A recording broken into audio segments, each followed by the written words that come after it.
I would like to explain how we are thinking about AI as a country, as India.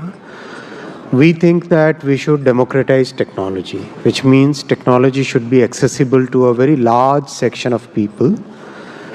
The startup ecosystem that we have developed over the last decade, they should get the best of the resources which are available to the researchers and startups anywhere in the world. That's one fundamental way we are thinking. To do that, the way we have structured the entire thing is we created an AI mission, and part of the mission, we developed a very large pool of GPUs. As we speak, we have about 34,000 GPUs, which is a common compute facility available to everybody who wants to use it. Now, this is over and above what is available in the corporate sector. Many private companies are developing their own data centers and hyperscalers, but the facility should be available to a very large section of the society: students, researchers, scholars, startups, everybody. They should be able to get access to it. That is the first thing. Second, we know that AI will be a very different technology compared to what we have seen in the past. The way we should treat it in the society to make sure that we get the benefits while we can prevent the harms of the entire new technology. Our approach is very unique compared to many other countries. Our approach is that we have to adopt a techno-legal approach towards the use of AI, which means many of the harms which come from use of this technology can be solved by using technological means. You cannot solve it by simply creating a new law.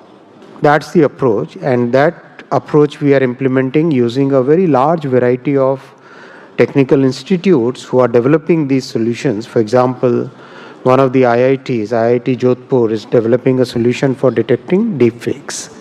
That's the second piece. Third is, while there are large open source models which are available in the entire world today where we can use them and develop our solutions, we also need models which don't have many of the biases which go into training the models which are trained in other geographies. So how do we prevent those biases? So we are also focusing on developing our own large language models and also very focused models on certain sectors, sector-specific small models, which, as you gave the example of predictive maintenance in railways, as for example in the power grid management, for example in healthcare, for example in education.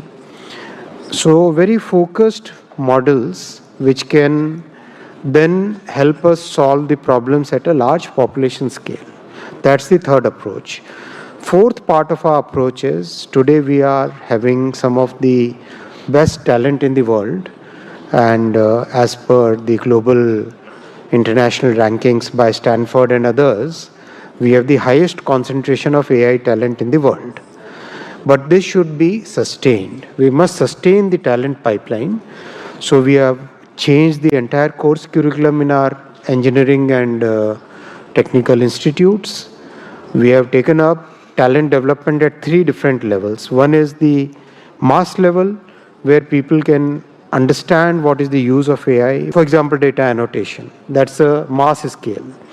And we have taken up application level, and we have taken up research level. So in a sense, our AI mission is basically looking at 4 different ways by which we are trying to harness the power of this new technology in our society.